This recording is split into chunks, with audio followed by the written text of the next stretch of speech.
Hello everyone, today we're going to talk about something that so many of us deal with, acid reflux.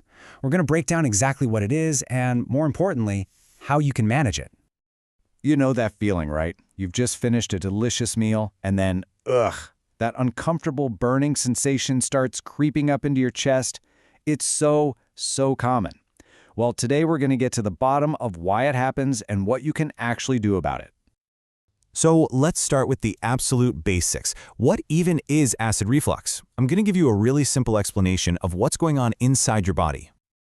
Okay, so try to picture this. At the top of your stomach, there's this little valve that acts like a one-way gate. Normally, it opens to let food down into your stomach and then snaps shut nice and tight to keep all that powerful stomach acid in. But with acid reflux, that gate gets a little weak or doesn't close all the way. And when that happens, some of that acid can splash back up where it's not supposed to be. And yep, that's what causes that awful burning feeling. Okay, so we know what's happening mechanically, but what does it actually feel like? Let's go through some of the most common signs and symptoms you should look out for. Of course, the classic one is heartburn, that burning pain right in the middle of your chest. But that's not the only thing. A lot of people also feel a nagging discomfort in their throat.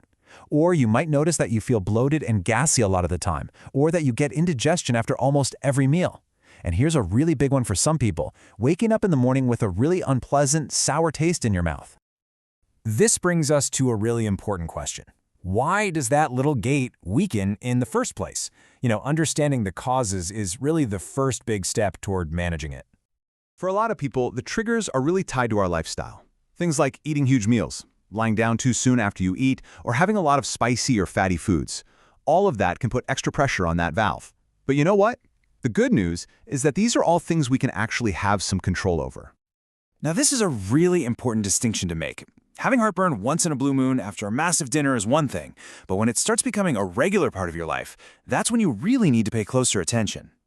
So, occasional acidity is just what it sounds like. It happens every now and then, usually after a meal you probably knew you shouldn't have eaten, and you can often manage it at home. But then there's chronic GERD. This is when it's become a pattern, happening 2 or more times every single week. Maybe it's even bad enough that it's waking you up at night. If that sounds like you, that's a really clear signal from your body that it's time to talk to a doctor. And speaking of doctors, let's talk about the solutions, because you really don't have to just live with this constant discomfort. There are some really great, effective ways a doctor can help you finally get some relief. When you go see a doctor, they'll probably start with these 3 key steps. First, they'll help you play detective to figure out your personal trigger foods. Second, they'll suggest some simple lifestyle tweaks, like eating smaller meals. And third, they can prescribe safe medications that help reduce the amount of acid your stomach makes, which gives your food pipe a chance to heal. Now, what happens if those first few steps don't quite solve the problem? Well, don't worry.